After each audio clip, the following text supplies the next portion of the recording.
Alright, so to build my character orthographic view, I'm going to start with my concept art. This was the one that I got furthest on.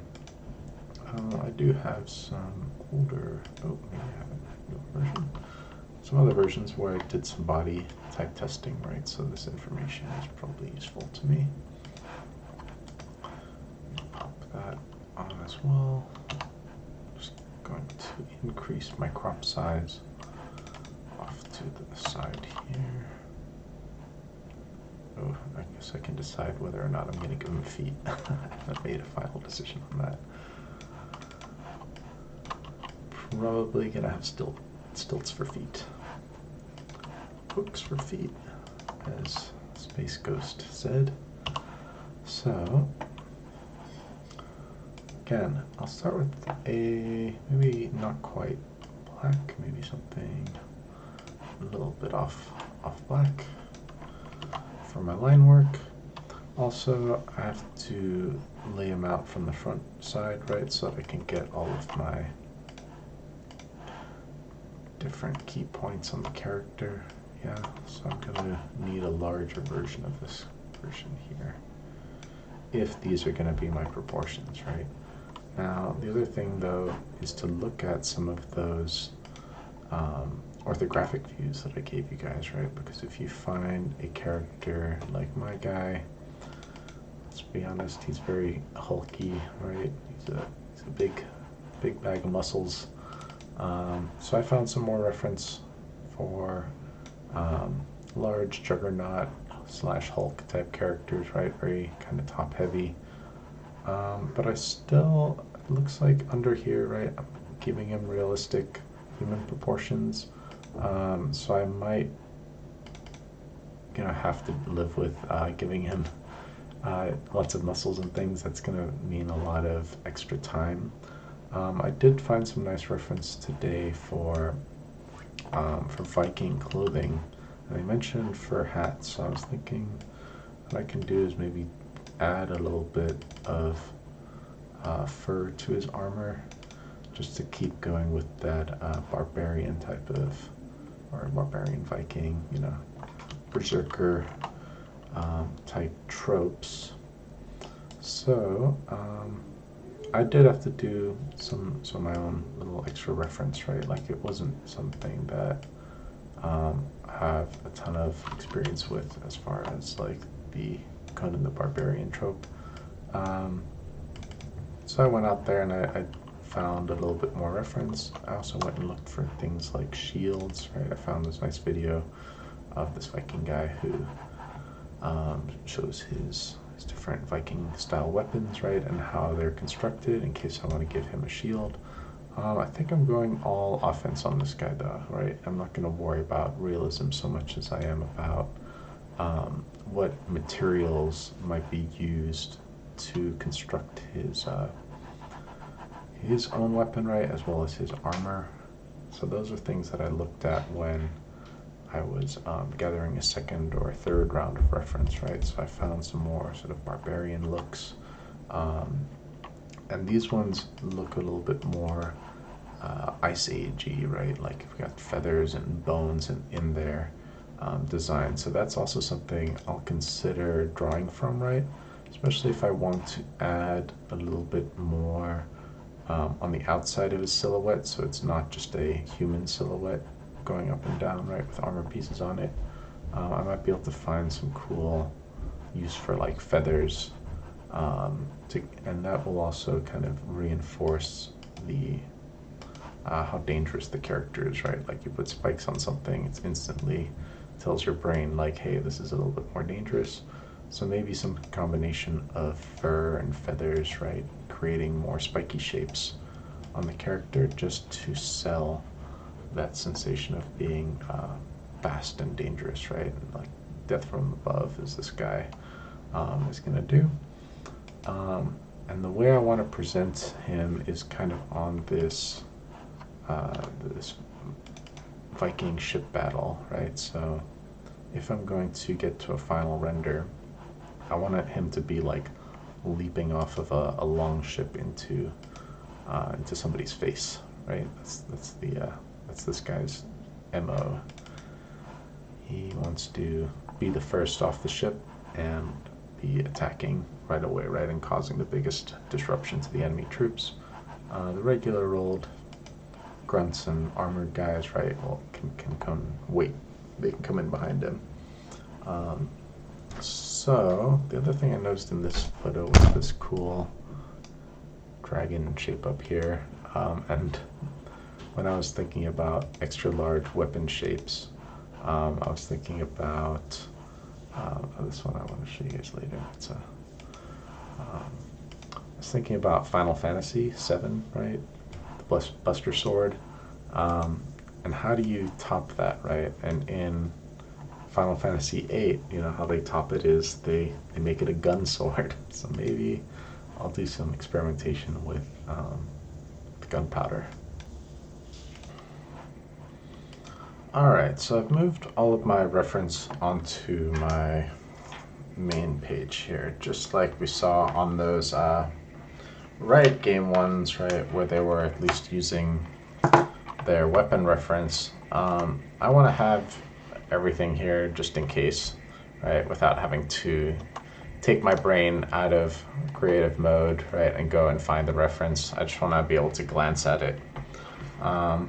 My document is pretty big. I'm only at 18% right now, which means that it's going to take a while to save, and it can potentially crash, right? So I do want to be careful about saving often, making sure that when I do save, let's see if we can see the shape or the doc size here. 17 megs, okay, so it's not too bad at all. Next thing I'm going to do, right, is instead of just copying this guy over here, which I had previously made, right, I want to force myself to redraw things. That way I can make some final decisions, right, and I can pull maybe some of these shapes of armor pieces and of different character body types into this, right? So all of these different pieces need to get pulled into kind of this design.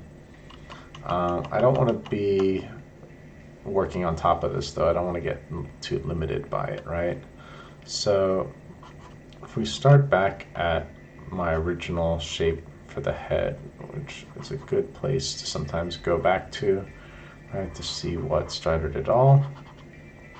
It's this triangular shape here. Yeah? Excuse my sketchy lines. I have not warmed up my wrist yet. So with head size, right, some sort of size in here, this gives us a good reference. We talked about this briefly last class on the different proportions of the character, right? If we know that Colossus's head is one size, typically we're going to have a chest that is 2 heads wide on a hero character, a little bit wider on a very top-heavy character, right? But it will help you measure some other things, right? The waist being 2 heads high here. The shoulder width is a little more than 3, maybe 3.5 heads wide, yeah? So that's going to give us this kind of span for how wide his shoulders really need to be, right? If we have a head, we could just copy paste it, but sometimes you just want to measure things out like this, right? Be like, okay, that is how chunk his chest is going to be, and then if his waist is about 2 heads wide, right, and then let's measure the height as well, right? So height wise, you can zoom in on this guy actually. 1 head, right? We have a bit of we usually leave this half head gap between the head and right here, and then start measuring again. 1 head, 2 heads, maybe 3 heads, and then another half here. So about 4 heads total from the base of the chin to the crotch. So we can use those measurements, right? If we're going to measure from the chin, that bumps up a little bit to 3, 4, right? So technically at this scale,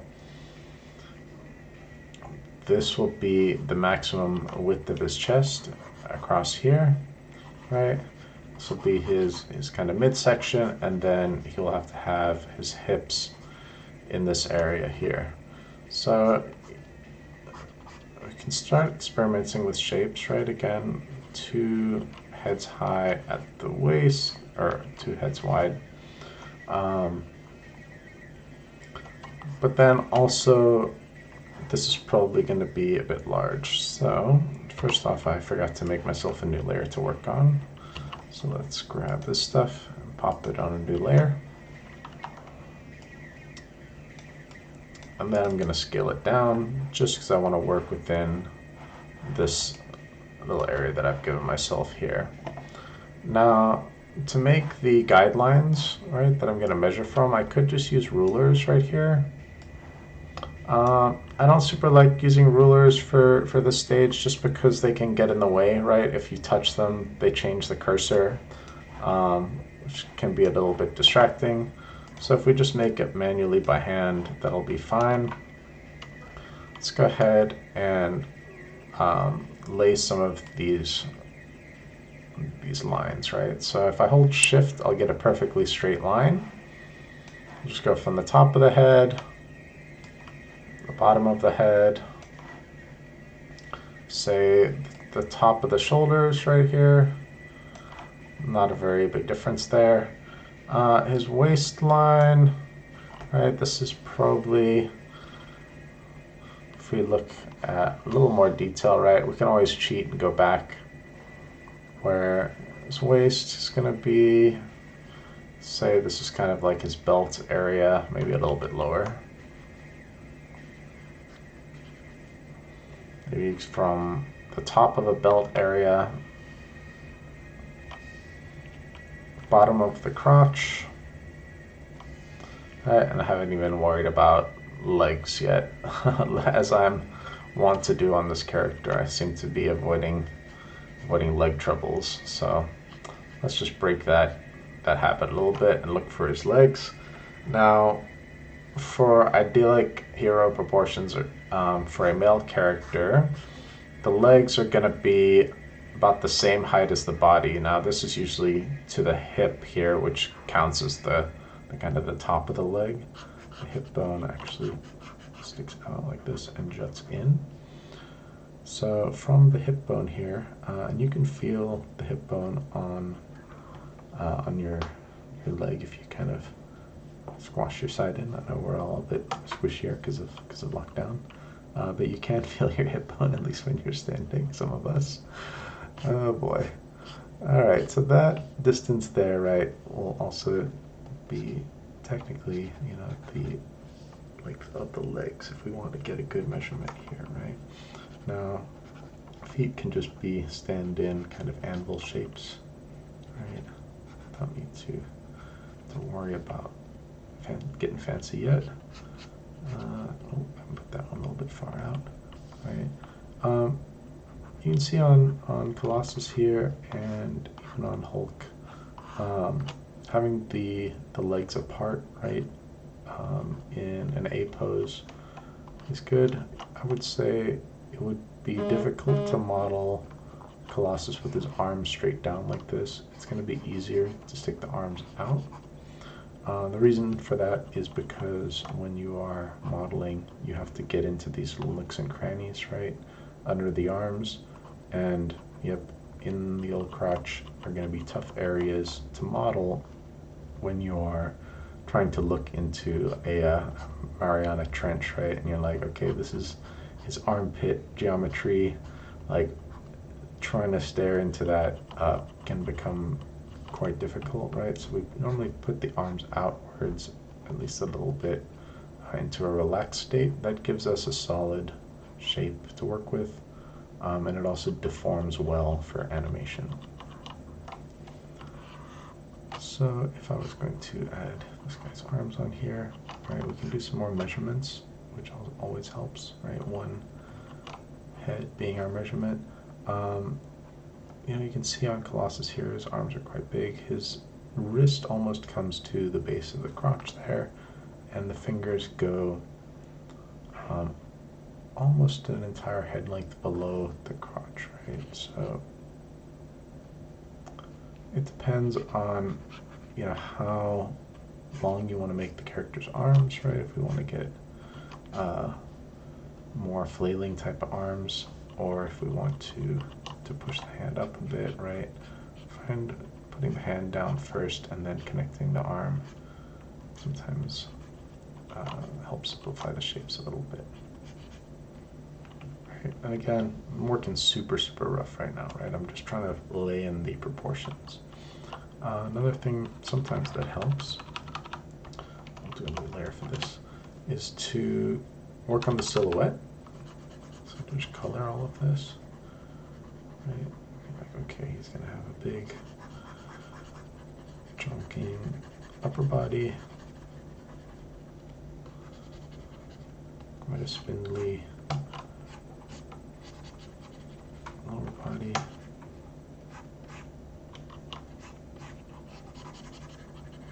Right, so now I can color it in. I don't have to worry about, okay, how nice are my lines or anything like that, right? I'm more worried about the big shapes.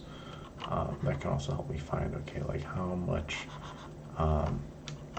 travel is there between his chest, right, and his on the outside of his arm, right? Because usually these berserker or very melee focused characters, right, their arms have to stick out quite a bit. This actually makes them easier to animate as well, but it obviously increases their presence, right, and as far as giving the impression of strength and bulkiness, right? It's a very like heroic kind of pose. So if you're struggling with your line work, right, sometimes jumping out of that headspace into a silhouette is going to make a little bit more sense to your brain. Another thing that you can do with the silhouette is you can color outside the lines a little bit more, right? If you want to try turning things up a bit, maybe I won't mess with my head shape. That one's a bit trickier to fix. But you can go a little bit extra, right? Like it's always good to dial things way overboard than what you think might be okay, right? To kind of break the physics a little bit, just to go and turn it up to 11, because you can always go back and erase. You don't have to live with this. In fact, sometimes the act of creating and then erasing something, right, is actually going to help you find more interesting sort of negative shapes, right? So I'd previously looked at this helmet shape being, right, this kind of is going to be my go-to shape if I need to repeat somewhere, right? It's kind of got that, like I talked about, it's like the old dungeon keeper helmet somehow, but a bit of a shorter version of that, right? So I guess mine is a little more, is it meaner looking? I don't know if it's meaner looking, but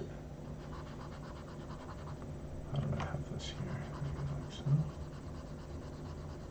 Right, so sometimes working in the negative space and cutting away is gonna just make it a little bit more sense to your brain than having to kind of draw stuff out of on top of pure whiteness, right? If you're kind of like making changes to something, if you're making edits, your brain goes into a slightly different mode, right, than if you're just having to create out of thin air, right?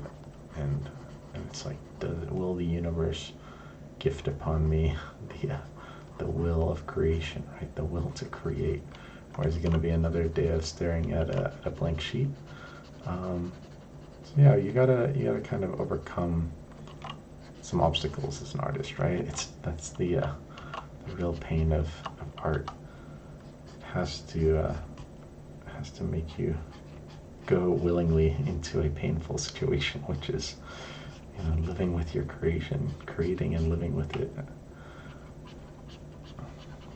Right, so try this this negativity technique. So it gave me some interesting shapes. Gave me certainly another shape on top here, which is interesting. Let's see if we highlight it a bit. Maybe I'll put some color in just to see what shape that is. Oh, more color than that guy.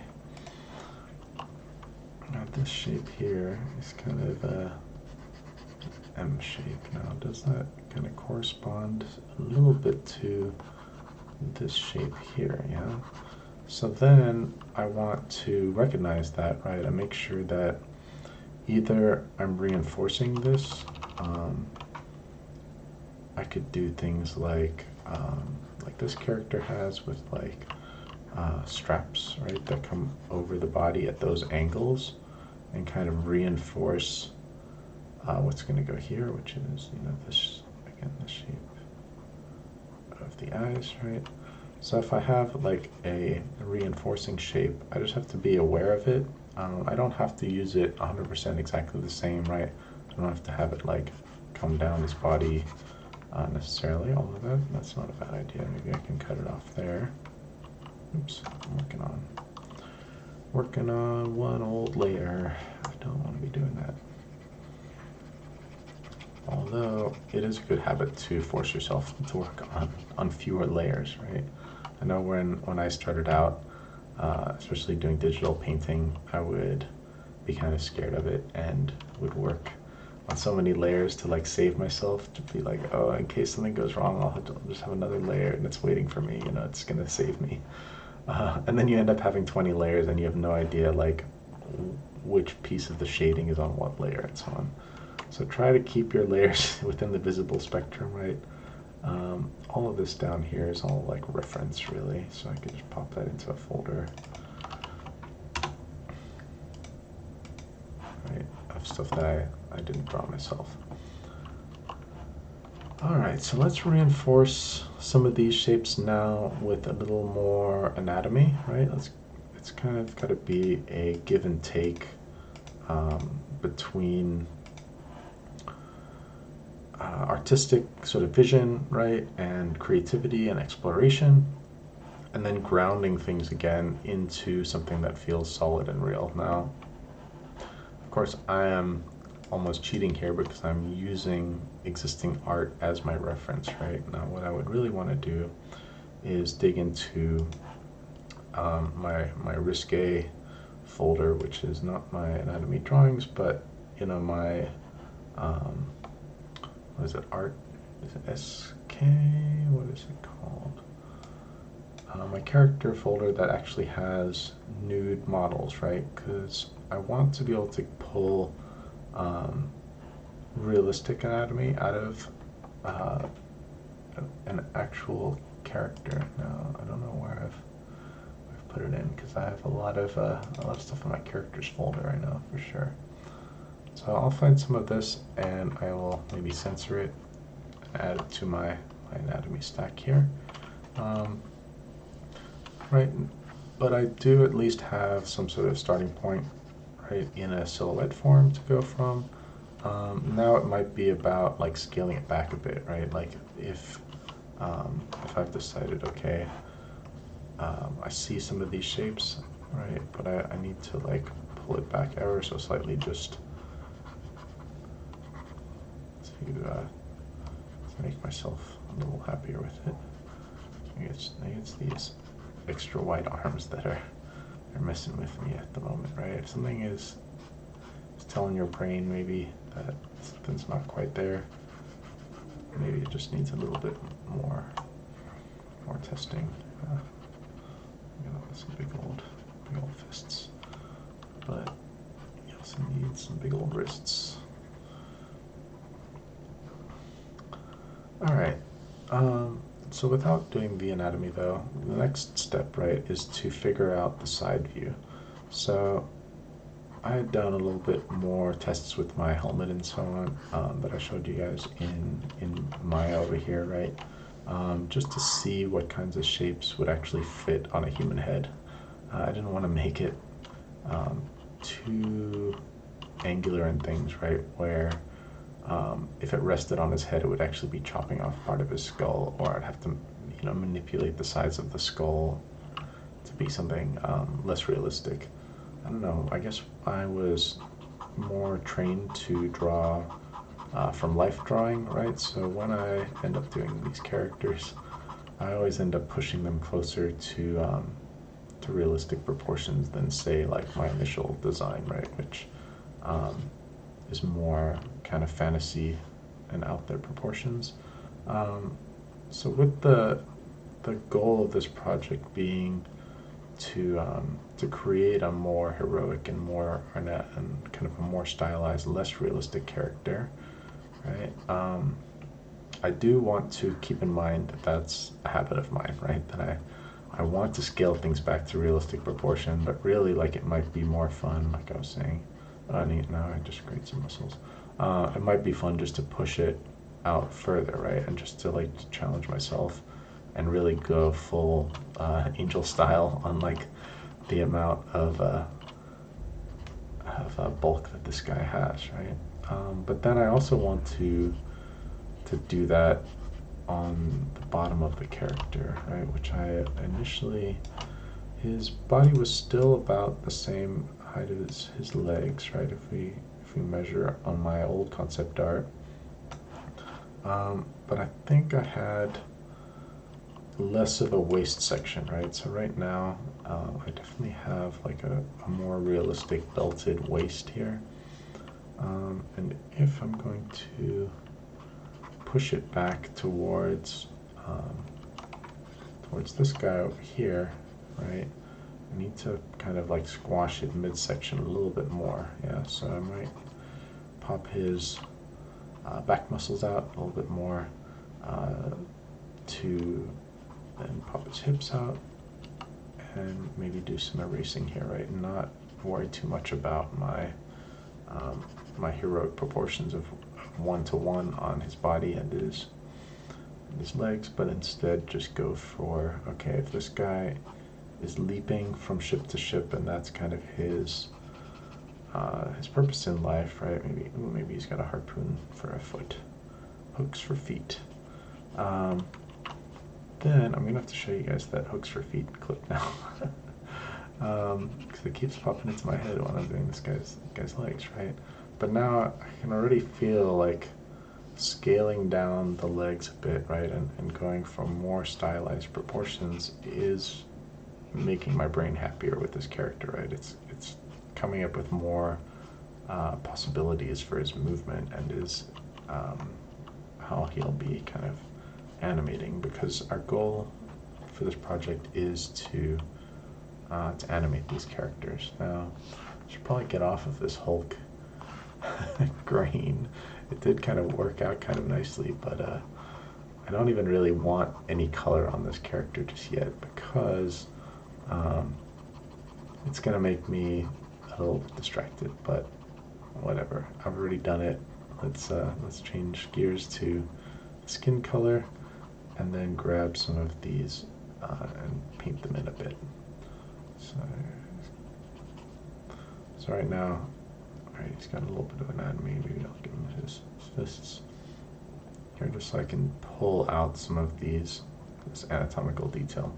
But again, like, this is not what you guys would probably think of like a work of art, right? Like, we're not there yet. We're still doing some experimentation in this phase, right? And you're gonna notice that when you're doing the orthographic view, in that it really highlights how much you had kind of faked it in your concept art, yeah? So if you're forced to do a more technical front view and then translate that into a technical side view, which I'm gonna do, I gotta remember to keep up, right? It will make you realize, like, oh, that looked cooler in my head, or that things aren't quite the same shape that you had initially imagined them as, right? So next thing I want to look at is the chest width, right? So figuring out where the chest is, how wide the chest is, how wide the back is, right? It's a tricky one, because we don't normally look at people who are nude at a perfectly 90-degree angle, right? Like, this is a shape that we certainly we'll know, but we may not be able to just draw it out of the blue, right? So it's good again to do a bit of measuring, right? At this widest point, how many heads wide is Colossus's chest? And it is almost exactly 2 heads wide, right? So again, if we're looking at even just a sphere for a head, here I go back into Greenland, right? Then I can start to see, okay, how far the back should go out and how far it should go forward at the chest, yeah? So that's a pretty low estimate of the width of the head. So let's go for about here. Then the other thing we should check is how far from the bottom of the chin to, say, the nipple area here, also about 1 head. And maybe from the back of the neck, right, which is, remember, the back of the neck is higher than the front of the neck. How far from the back of the neck to the shoulder blade, right, it's also about 1 head. So I am using internal head rather than his helmet head, right, which might be an error on my part just because I don't plan on having him take his helmet off, right? I'm going to have him keep it on and just model him with it on, so I can, you know, a side effect of that being that I don't have to model a face, but I will show you guys how to model that face. I'm not going to skip it completely.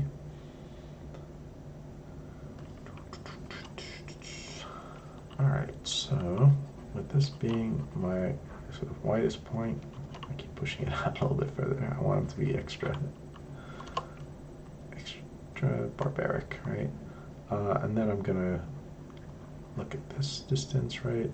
1 head there to the nipple, 1 head here to the shoulder blade, which gives me the widest point being here. His neck is there, the shoulder blade is there. Then to, say, the bottom of the waist, middle of the waist, right? That's another head. Maybe just a head and a half to get to the middle of the waist. So let's fix our line work here. Did I keep it on the same layer? No. I did not name my layers yet. So this is my roof. And this guy is character art. Alright, so let's fix up these lines now that I've messed with my proportions ever so slightly. Alright, this is no longer valid.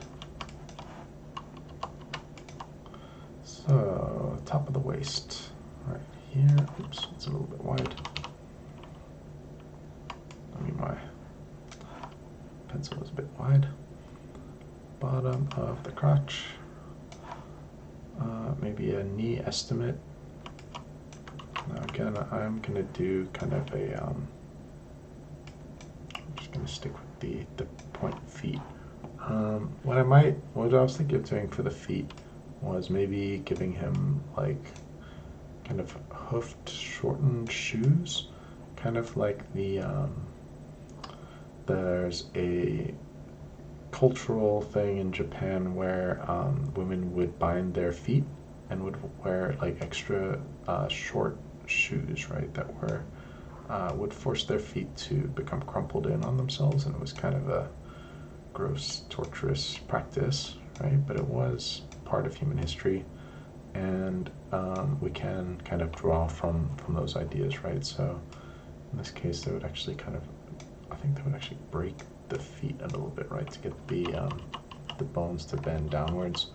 And you see that in some ballet dancers and stuff too, right? Don't ever look for that stuff.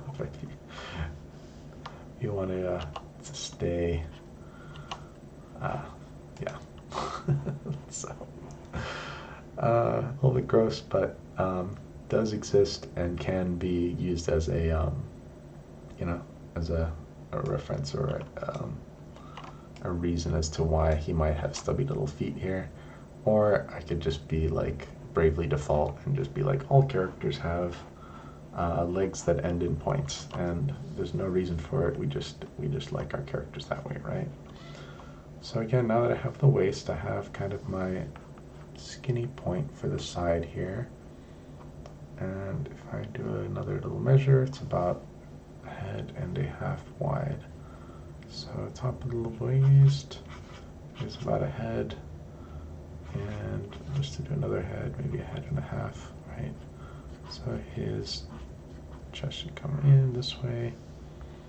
Now, back here, right, it's going a little bit in as well.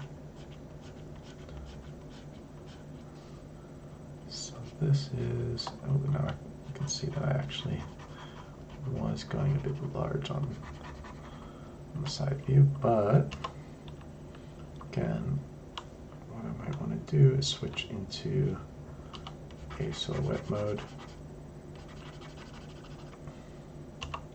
right, to give myself a little more of that creative freedom, right? So I'm not like judging my line work and stuff. I want to be able to kind of feel it out and be like, okay, well, this shape feels pretty good here. I know, for instance, when you're doing a belly, that the belly comes out, goes back in, say this is the chest line, on a, perfect six-pack character. The belly goes out, it juts back out here, which is the where the actual pelvic bone is pushing to the front, right? So this is, it looks kind of like this, right, underneath. But then as far as the side view goes, right, I also know that it comes back and that kind of tucks back towards the crotch. So I just want to remember to get those shapes in there. That will automatically make it feel a little bit more realistic if I can get that jut of the pelvic bone, right?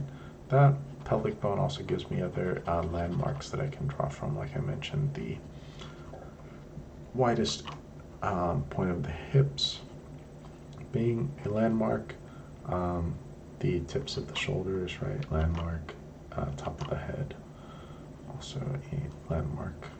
So that's just kind of like a measuring post for when we are doing characters, right?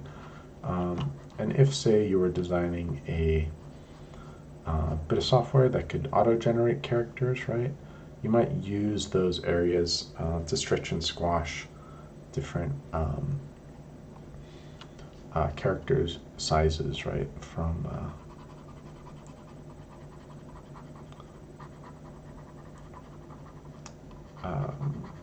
to kind of create constraints, yeah. So that gave me two shapes, right? Now I can fill in the neck. The neck slopes forward from the side, right? And forward and upward kind of from the front. So now I have to think about, is his helmet big enough, right? Is his helmet as a part of his silhouette, right? Is it still keeping the same vibe as this guy over here? And I also need to double check my size, right? Because on the front view, the front of the helmet comes all the way down here, and the side of the helmet is all the way up here, which kind of corresponds, but I do need to start thinking about this a little bit more, right? Where I'm not just looking at cool shapes anymore. There also needs to be a person in here, and as well as the helmet looking cool and keeping the shape of the character. I also wanted to have the front of the helmet be lower than the back. So that is something that is not really reflected aside from this point right in the front. This slope here also has to encompass a human head though, so I do need to think about, okay, if it feels like a head can't be squished in there, right? How can I soften that shape to make it a little more realistic? Also, when I was experimenting on my helmet, one thing was that his The back of his neck felt a bit exposed, so I could do almost like a Kabuto helmet, like the ones in Cyberpunk, right? The kind of Japanese like sloping back helmet. But when I put that on in 3D, I wasn't as happy with it, so the jury might still be out on that one. I might do kind of a mid-range slope back here, oops, to imply some of that shape. But again, notice how different the side shape is, right, to the original cut-off triangle shape. So I might want to think about looking, okay, if these are the angles, right, for my helmet, and then the original was based off of cutting tops off of triangles, right? Maybe I want to cut the sides off of this guy as well and make it, a little bit more defensive almost, right? Like more, it feels a little bit more defensive than this, which feels, I think, a little bit more offensive because it's going into points. Yes, there might be opportunities here to pull some of the original shape language into this new helmet, right? Which I think can help it look a little more interesting from the side. I also want to make sure that we know which way is the front and which way is the back, though. So that can be one tricky part, especially with like a custom helmet like this. All right, so it's probably, if we look at something like Gimli's helm, it's probably pretty flat in the front. We don't want it to jut too much. But again, what can help in this situation is just to put a head in there, try and guesstimate, okay, again, if we look at the head,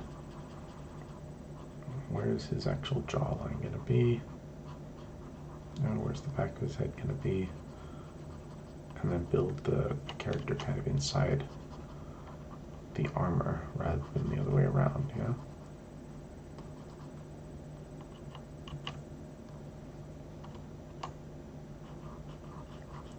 So let's see if that's the cutoff. Then sort of is going to work because I want it to be like Gimli's, where the helmet wraps around his cheek, kind of along that cheekbone line. So I think now we can maybe even add in, that eye view, so we can just see, okay, if this is my shape, right, if this is my silhouette. I can even double check on the line layer, just be like, okay,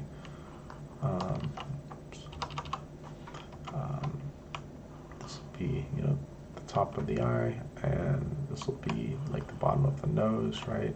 So you can go into more detail. Oops.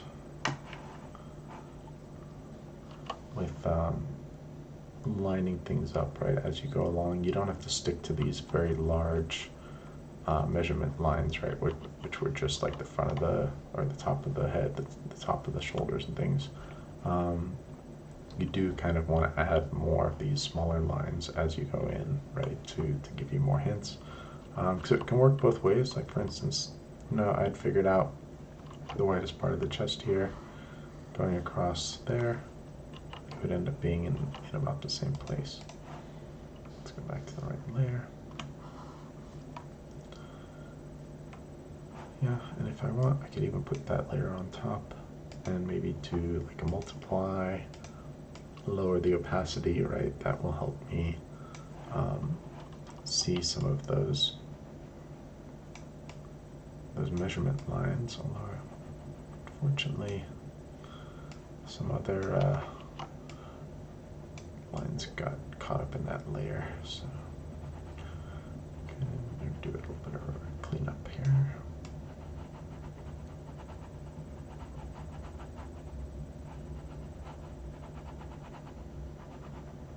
Alright, so we're chopping his feet off. Alright, so again, you can see in the side view, I've also, once I jumped back into silhouette mode, I also got back into that good habit of creating, you know, these angular and repeating shapes. It's not that you have to have them be, like I was saying, they don't have to be 100% reflected in the character there. Wait, why did I just color in on the wrong layer?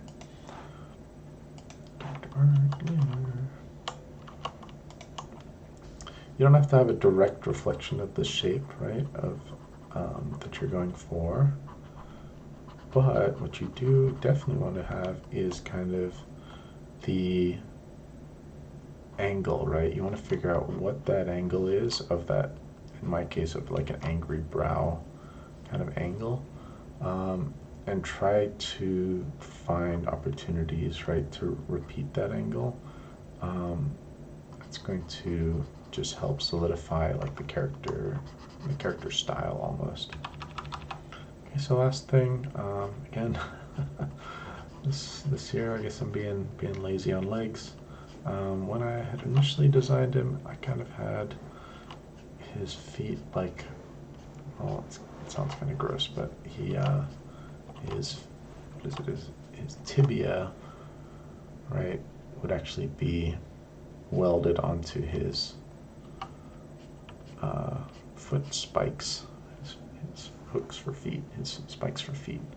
But again, what I want to do now is from the side view, right, making sure that it's having the same positive net effect on the silhouette, right, as in the front view. I don't want to commit to something that is necessarily going to break from a certain perspective, yeah. So if I need to, right, I can still backpedal a bit and go and give him legs. I think what if I just give him kind of muscular quads, right, and still like a regular size knee, at least from the side, that it'll feel like there's enough space in here for his limbs to work, right? I'm not totally like breaking his legs. One thing I just noticed is that the leg is a little bit far forward, right? Like if we compare mine right now to say Colossus, and look at say like where his chin falls, right, and the back of his head is kind of in line with his the center of his heel, right? Whereas on mine, that line has been broken a bit. So I want to just like grab this shape rather than redrawing it, and just do a transform maybe, and play with the placement here. It might even be that I want to go in and warp this shape a little bit, right, to test it out. But I definitely want to make sure that the weight of the character is applied and that it goes straight down through the center of that character, right? Like wherever he feels the heaviest, that's where the kind of the center of his weight is coming down, and that we want that to be kind of reflected in the side view, right? So that he feels balanced in a neutral pose. Just like from the front, you wouldn't have him like be all tilted over, you know, to the side. The same effect can happen just from being in the side view. Now, this is kind of looking like a 3/4 view with the shading, so let me fill this in so I don't get distracted by it. And then I can feel like, okay, maybe his chest doesn't quite need to be way out there in Mars, but he does have almost more of that Space Marine silhouette from the side. I think that's just the helmet doing its job, though.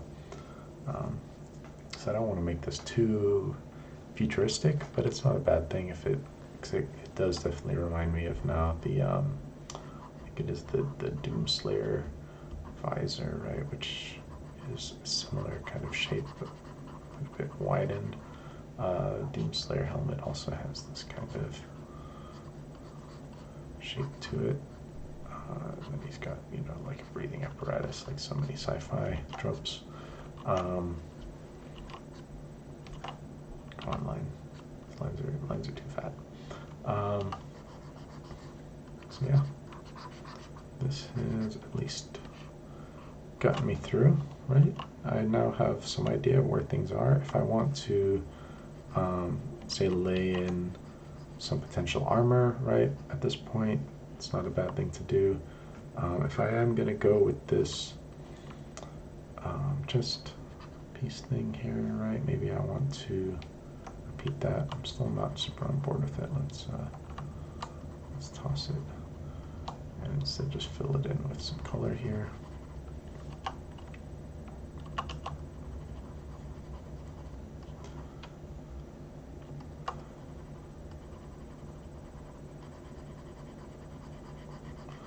Find his chest line again, which is a little bit higher up here.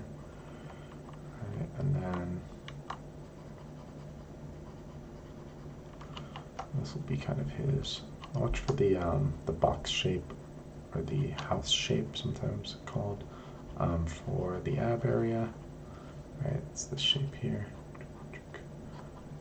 Forms a kind of a house. Yes, you can also exaggerate that, like I've done. Oops, hitting all the buttons. Right, so that'll give me a nice, easy kind of ab zone. Also, there's belly buttons in there somewhere.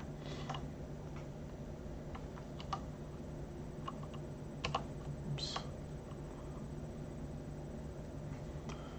All right, so now we're getting closer, right? So I had a question today about using color. You can use one extra color, right? I would say don't start coloring your character until you really worked out at least all of these details, right? From the front view and the side view. You can use an off color just to, like I've done, to kind of give your eyes a rest or to look for extra negative shapes.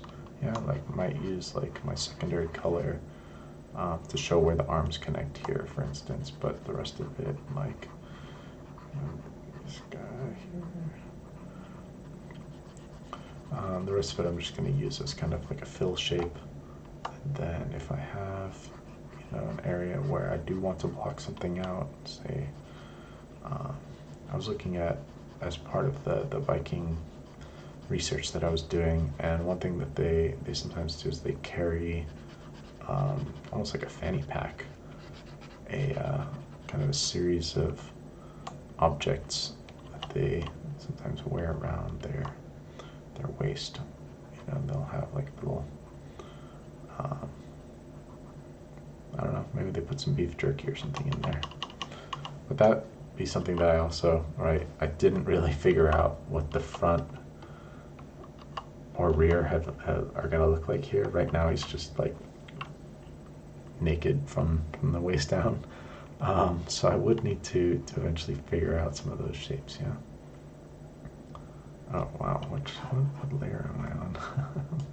Drawing all over the place in my reference. Okay.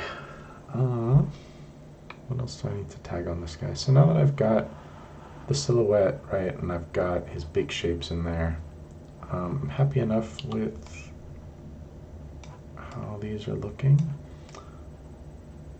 Again, nothing is super set in stone. It's not like my line work is all clean yet. I'm still playing with some of these shapes in the side view. All of that is normal. So, give yourself a bit of a break on creating this side view, because it is a tricky thing to do, right? It's not gonna come auto magically.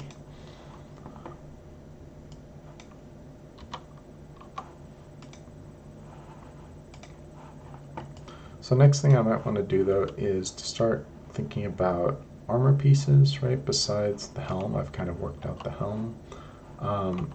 Another thing that is on my mind is his color scheme, right?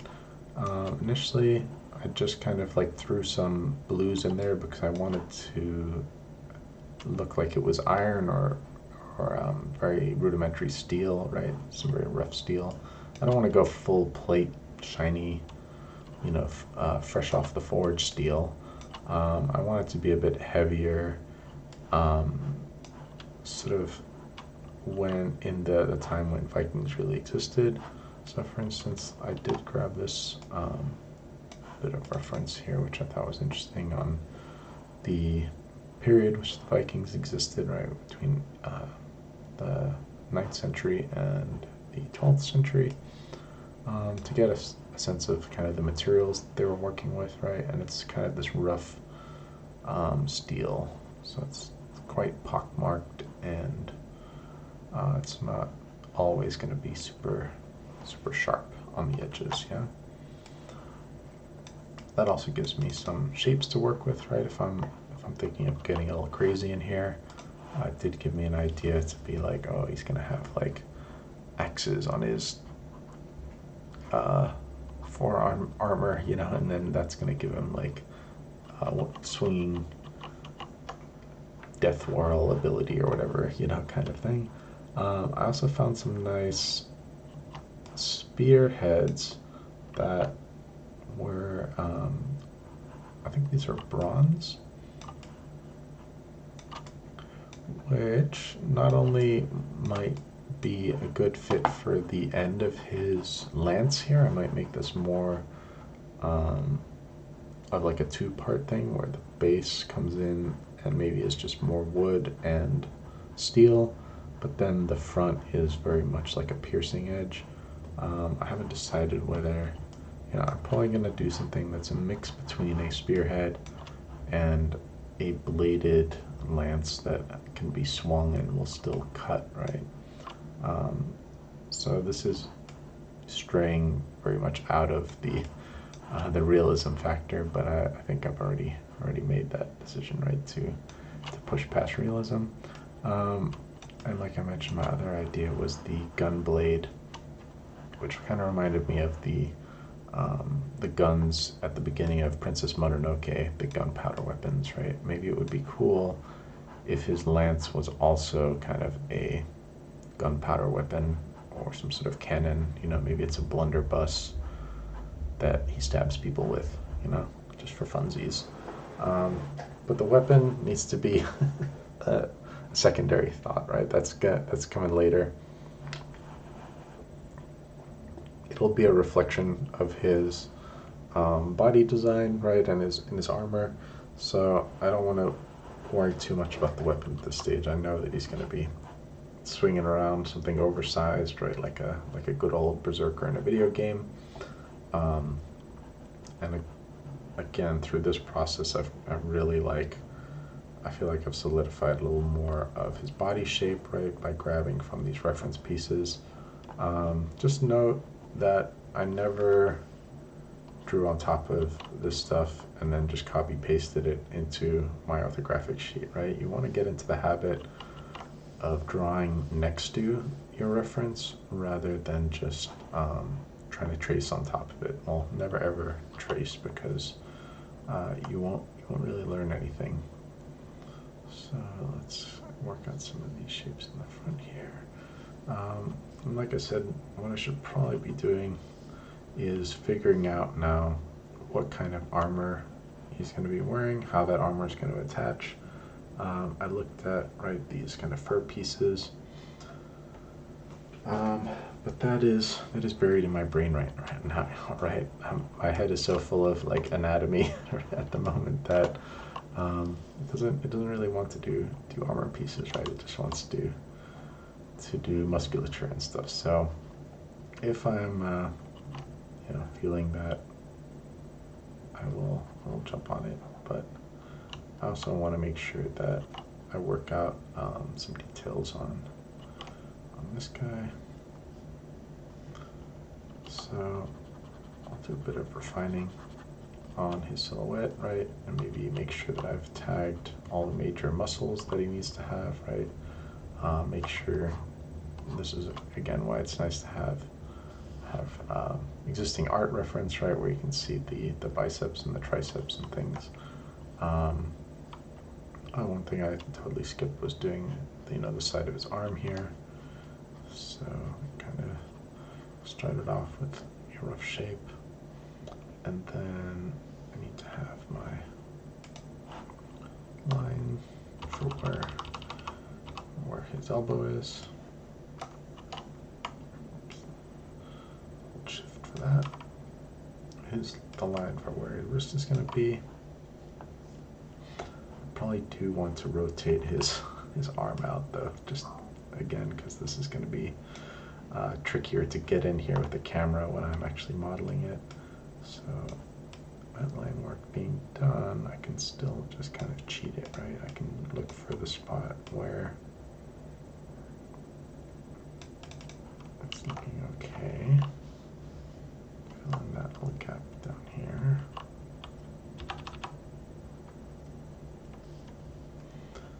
Maybe the same on the other side just to make it feel even.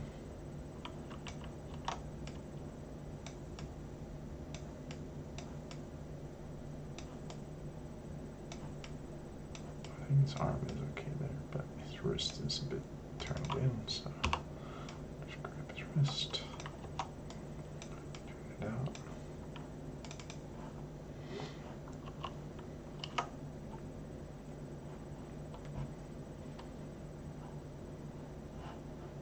And oh, now I just remembered the actual marker for the bottoms of the fingers is halfway between the hip and the knee there, or the top of the knee. So it's about right here. I'm looking at my lines. That his fingers should kind of lay at, right? And he's kind of got big old Hulk hands.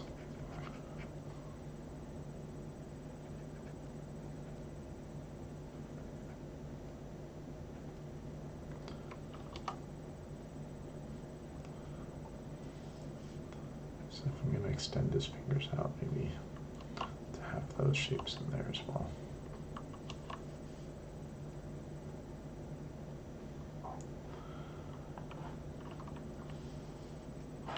Okay. So back to arm. Okay, I'm going to work maybe in silhouette to start with, and using Colossus's arm. The top shape, right, is this kind of angular shoulder shape. It kind of connects more, because this is where the bone goes, right, it's down the middle. And the bicep being the largest muscle there.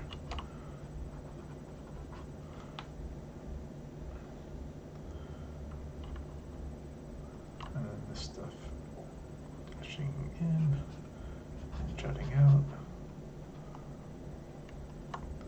And then lastly, the hand after the wrist there, yeah. So for my guy,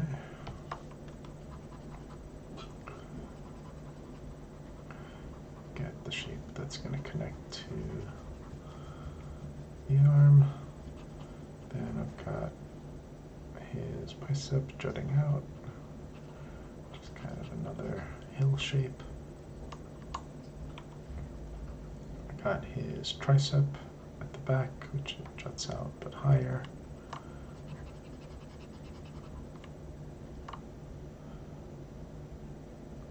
This guy comes in, so this one's back.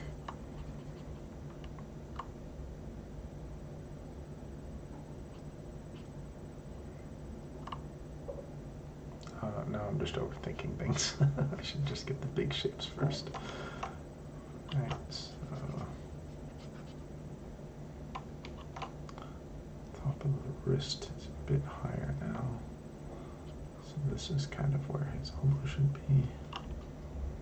Let's just fill this in so that I'm not thinking about muscles just yet. I want to think about the overall proportions first.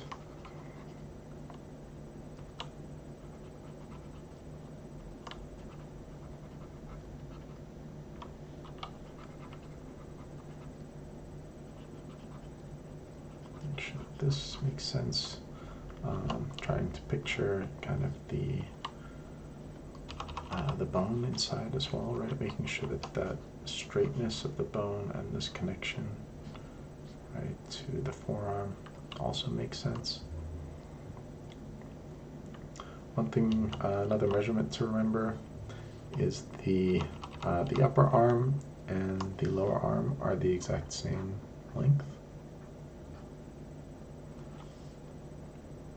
Right, so if you have a long upper arm, you might need to lengthen the lower arm, like I might need to do, or sometimes just moving the elbow up, right, will help alleviate that a little bit.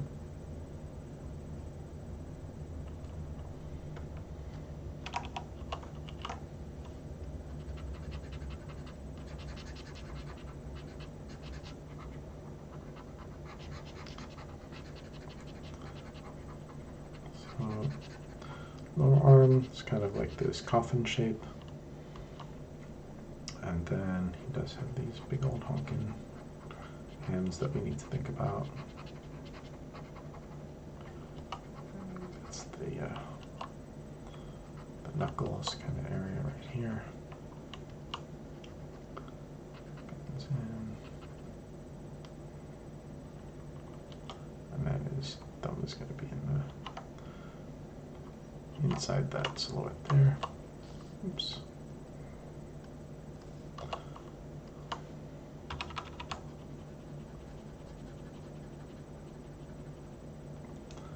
All right. So next thing to think about, I don't think I'm going to jump on armor yet, but is to again look for opportunities to bring some of these shapes, right, that I've been using into the armor design, right? So sometimes having, say, like on Gimli's helmet actually has a similar shape right here, and it repeats at an angle right there, right?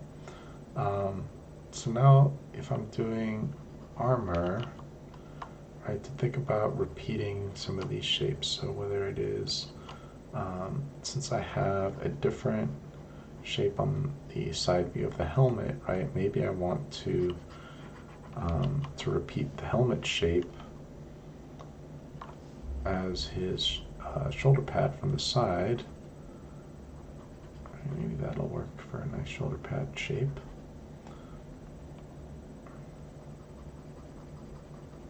If this red is a bit distracting.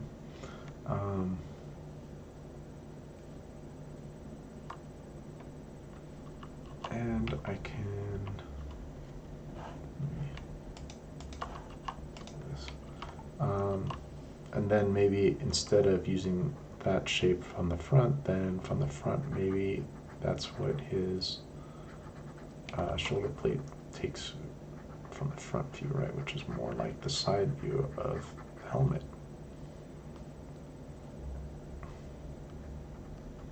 Yeah, that way I can kind of recycle this shape, and I can recycle this shape, right, but everybody's happy.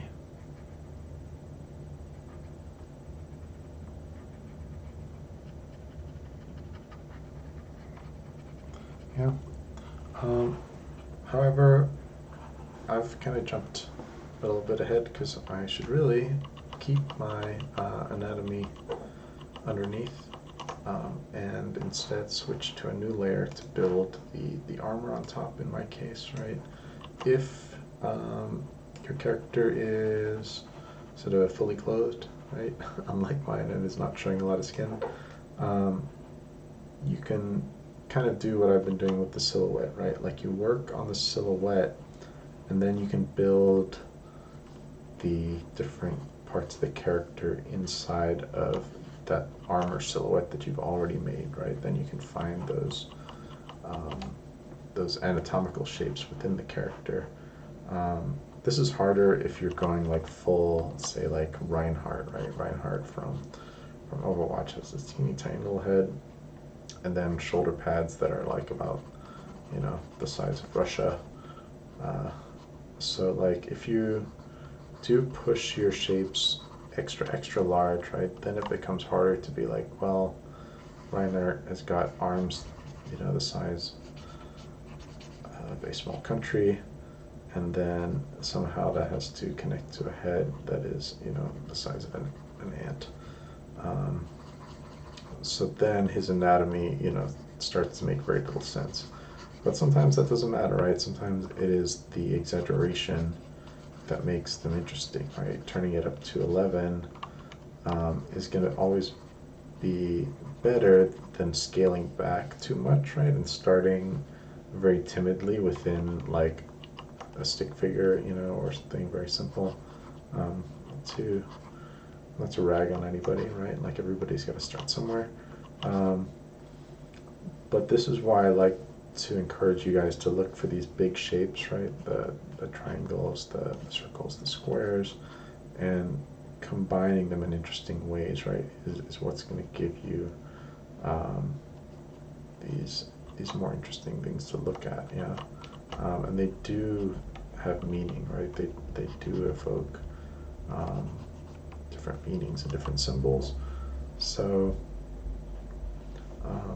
yeah, rather dial things all the way up past where you think is normal, past what you would do on your first try, because you can always just swap to the eraser, right, and scale things down a bit and be like, okay, well, I want it to be a little softer on the shoulders, or I want it to have a little bit more realistic proportions, yeah.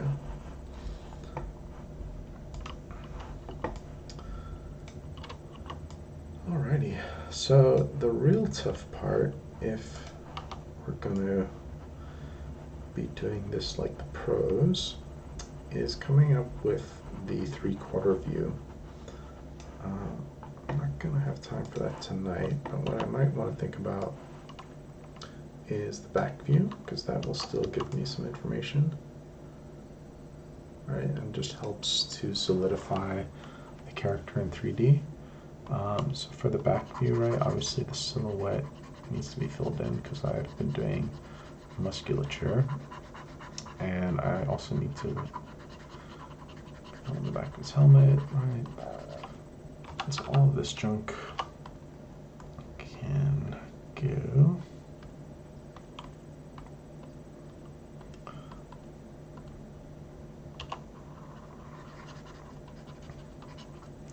I also want to, for this guy in particular, I definitely want to make sure I remember the latissimus dorsi back here, which are the back muscles that are kind of shaped like a kite. You can see it exaggerated by Colossus's armor here. See on Hulk, we might be able to see them right there, have this curvature around the back. They connect to the back of the head, and they look kind of like a kite. So from the back, that muscle is more prominent in his silhouette, right? And that also might influence the front silhouette a little bit more, right? Where I can be like, well, I want to make sure that he does have those giant back muscles to support all of that shoulder weight. So I might need to tweak his silhouette, right, from the front to reflect the party in the back, which is holding him all together, right? That's kind of the gist of this character, is that like he is bursting at the seams with, I don't know, anger and power, right? Like that's kind of his vibe, and maybe that makes him a little bit dangerous, and also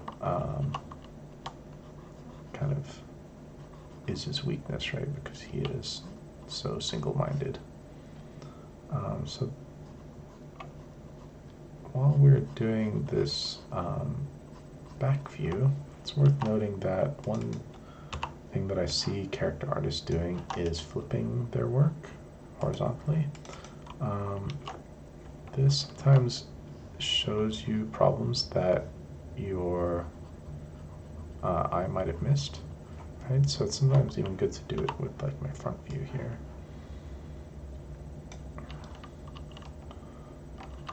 Oh, do I not have, what am I working on here? I'm just going to merge these layers. That was going to be my,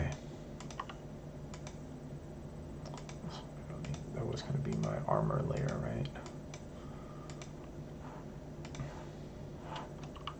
Let's do save. Alrighty, so flipping the view, right? So sometimes if we're working in this rough kind of state, especially, it's good to flip things because immediately you can tell what stuff you were kind of faking with perspective, maybe like over here. I'd already spotted some issues with his arm shapes, right? Looked fine when it was on the other side, but now that it's on this side for whatever reason, right? Some of these shapes aren't quite gelling.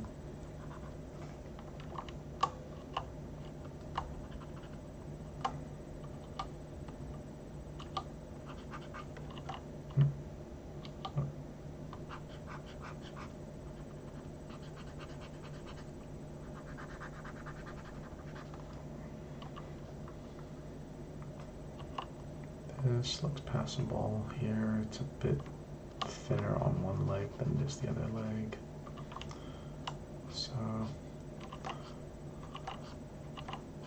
yeah, this is obviously a feature unique to digital art, right? And we want to make sure that we use those kind of tricks of the trade because a lot of the best character artists out there come from a traditional painting background, not necessarily from a digital art background. Like a lot of us will maybe start painting in digital art, whereas a lot of these character artists I see in the industry actually have a fine art background, right? So they've studied anatomy and things for a long time, and that's given them all sorts of insights into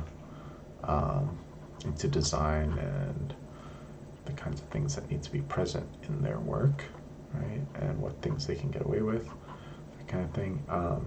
But as digital artists, we have some tricks that we can speed us along, right? Or give us shortcuts.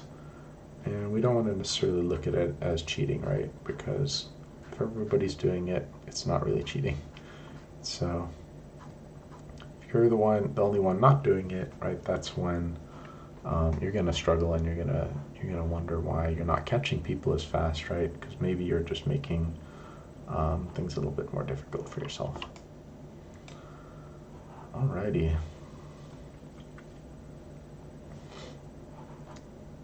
So with this being where it's at, I'm actually pretty happy, and I'm gonna take a break and maybe come back to the armor later. Or do a deeper think about which armor pieces are going to be important to me. If I'm going to go back to a very large chest piece and armor pads like I had in the original design, or if I'm going to look more at Viking reference, right? Or decide if I want them to be more fantasy knightly character, right, with more metal pieces strapped onto them. Now's the time that I'm gonna have to solidify all those thoughts, right? So it's gonna take a minute for my brain to filter all that down into actual armor pieces. So I'll take a break right here. Now that I'm pretty happy with the overall shapes on my anatomy. So again, the whole goal, right, is to make sure that these side views are lined up. So if ever things get out of alignment, right, if you notice that, oh, maybe the waist is dropped on one versus the other, just get in there and make some adjustments, right? Maybe you need to like use the transform tool and like squash down the waist a little bit so it's a little bit lower on the character, yeah. And then I can just fill in other parts. Let's check, make sure.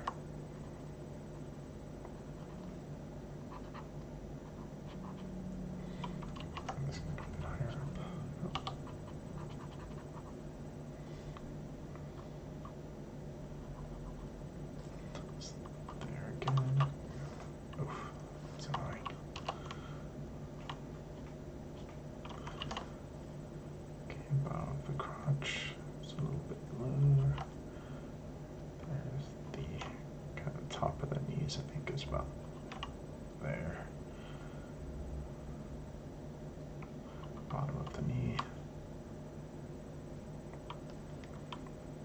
So what this is going to do is, if we think about this now in 3D, right? Because that's our goal, is to bring this stuff into 3D. So what we're going to end up doing is either starting from just a box, right, and then doing some extrudes to widen the box in places. This is kind of how we constructed our character for 3D level design, right, in that very low poly style. But what this helps us do, right, is now if we have, let's just go ahead and demonstrate that. So if we have this kind of extruded box, maybe it's going to jut back in sooner. So, right, let's look at what kinds of primitive shapes are going to be present here, which is going to be drive the 3D model, right? So that shape is going to have to be extruded, right? And we're going to need cuts in certain places to make sure that there are areas to extrude in the side view. So here, right, for instance, I shouldn't just be outlining, I don't know why I'm doing that. I should be thinking about, right, like, okay, if I'm starting with a box in here, right, this box is going to need a cut there. It's going to need a cut here. Okay, so there's going to be cuts there. This extrude here, right, it's also going to have to come out in the front, and it's going to be sloped upwards ever so slightly to the back. Right, so there's going to be a cut right along that nipple line, but there's also a cut at the widest part of the back. It's going to be flat for a little bit here, so there's actually a flat face in the middle. And then it'll fall back in space. That's another cut, right? This cut, again, slightly higher. So when we're modeling these things, right, this is why it's good to have these landmarks. It's going to make our life so much easier just being able to be like, oh, well, that's the widest spot. Drag that vertice, from being in the center, where this box originally was, and if that vert was here, now just drag it back here. For this box, like drag the vert back here, drag it out, drag it in, drag it out, drag it in. All of those landmarks are going to just make the 3D modeling go so much easier, which is why I'm getting you guys to do this stage. You probably had that experience already last semester, right, of trying just to model in 3D space. Maya will sap the energy out of you and will make your life difficult. It's going to be easier to work these things out on paper, where we can just quickly erase things, than have to go through this annoying phase of sitting in Maya for hours and hours and feeling like you're not making much progress. Maya is really just like where the execution happens, right? We don't need to be spending all of our design creative time in there, because all that gray is gonna sap us of energy, right? Maya wants to be very square, cube, rectangles all the time. We've got to find ways to break out of that, right? And the way to do that is really to be able to draw freely in Photoshop and Procreate or on paper, right? So that you can experiment with these things and be like, is this going to work? Does it feel nice? Yes, there are going to be angles in here that my brain just will not be able to compute, in a 2D space or in its current state, that I'll need to test in 3D, right? There might be some stuff like that. But as you become, better and better at this stuff, you do gain that ability to understand, okay, exactly what the 3/4 view is going to look like, exactly what kind of shapes are going to take place at the 3/4. But again, don't forget, that the original shapes, right, that inspired you in the first place, like those are the ones that you want to go back to and find new uses for. Yeah. Don't take that for granted, right? If that's your seed, every leaf, should sprout with the same DNA as that original seed, yeah. So even if it evolves, right, slightly over time, you do want to be able to pull that important information back from where it had its most emotional like impact, right, where it actually you can actually feel something from looking at it, yeah, and then we capture that again. So even seeing, you know, his chest for the first time from the back in a silhouette, kind of almost captured that shape again here. Let's see if it's in there. Right, so we have, yep, look at that, we got the triangle shape in there, and that one I wasn't even looking for, right? So maybe I want to find more areas, right, where I can use this shape.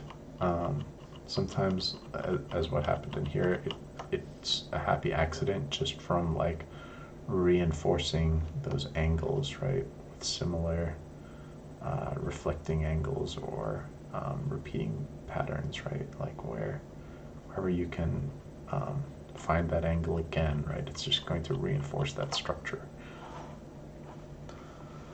So hopefully you guys are having fun with this and that this video has helped. Sorry it was quite long, I know, but it is a process, right, and you do just have to chip away at it. It's just like programming, right, or level design or any of these specialties. There's no shortcut. If you're going to do it right, there are places where you can go a bit faster and looser, but you're never going to, you know, be able to create a program just from wanting it to be something, right? You actually have to get in there and test it and erase things and go back and make changes, right? So art is the same way. If you think about it as this very like methodical, you know, A to B to C process, right? All these things look like a simple journey, you know, on Google Maps, but when you're on the ground, yeah, there's all sorts of distractions and all sorts of things that that you have to know how to kind of bypass or to overcome. So please spend the time, right? Challenge yourself and enjoy, you know, the work. Try find that thing that makes you happy when you look at your character. That thing that's gonna put a smile on your face, right? Even if it is that they are a you know, an absolute murder machine. As long as it makes him happy, you know, then I'm happy. My son can do no wrong. Yeah, so find what makes you happy about your character. Yeah, reinforce that, play with it, have fun with it, and that's going to be reflected in all of the things that come out of it, right? If you're not sure and you're worrying about it along the way, right, and you're not liking it, basically, you know, if you don't like what you're doing, that'll be obvious to in the end product. So find the things that you like about it and chase those things, right? If it's something that skims the requirements of the brief, you know, you can always ask me and I can help steer you, right? But yeah, I'm hoping that you guys are enjoying this, and we're one step closer, right, to having a fully animated character that we can put into a scene and have fun with. Don't forget to use the tools that you have, though. Like whenever you spot something that can be quickly fixed with a little bit of resizing, a little bit of a cheat, you still have that ability to do that, right? Like you still can cheat a little bit in Photoshop. So thanks, guys. I will see you in class Friday.